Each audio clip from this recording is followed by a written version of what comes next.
as we've understood in the past through these different videos that we're creating, there are different ways to conduct an analysis of a company.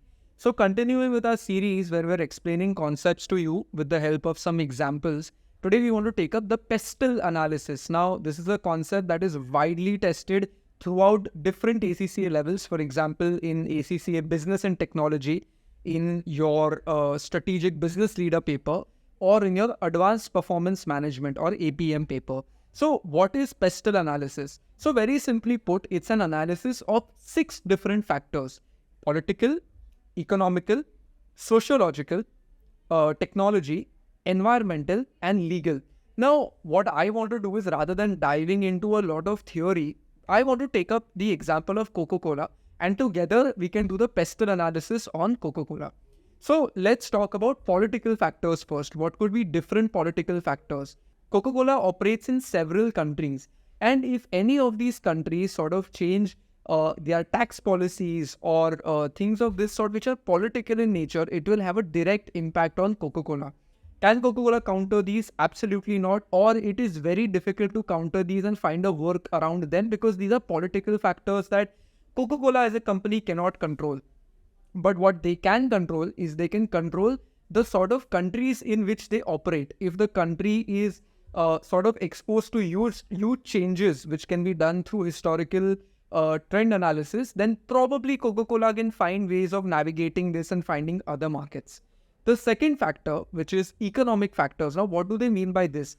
Well, let me share an interesting fact with all of you. 70% of Coca-Cola's revenue come from countries other than the United States. Now, tomorrow, if suddenly the Indian rupee is to depreciate, then that will mean less people are able to purchase Coca-Cola. Coca-Cola will take a hit on their sales, which is something that they would not want.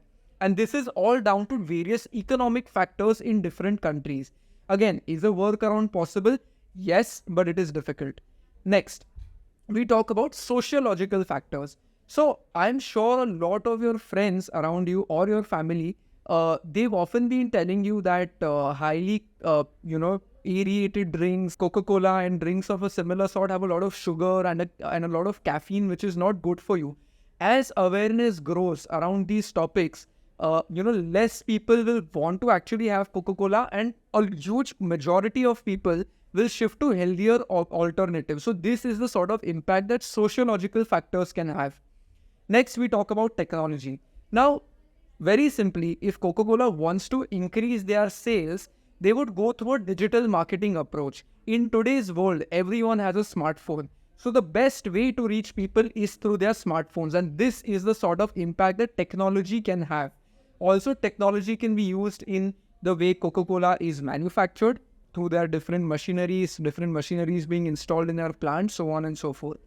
Next, we talk about environmental factors. Now, again, if you've ever tried McDonald's and the way they serve Coke in India, especially if it's a delivery, the way they deliver it in containers that can be recycled. Similarly, Coca-Cola currently does not have anything of this sort. So maybe from an environmental perspective, they need to come up with ways to, make it more environment friendly, their packaging and such. Finally, coming on to the legal factors now. Different countries have different regulations and license processes if you want to operate in the food and beverages industry.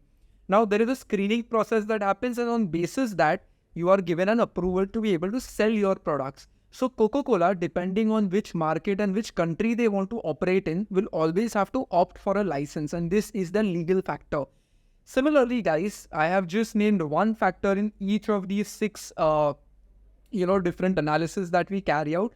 Once again, to reiterate, there's political factors, there's economic factors, there is sociological factors or social factors, there is technological factors or technology simply, there's environmental factors or environment, and finally there's legal factors. Now, based on what I've explained, why don't you take up your favorite company and do a PESTEL analysis on your favorite company and leave your pointers in the comments below. Thanks for watching.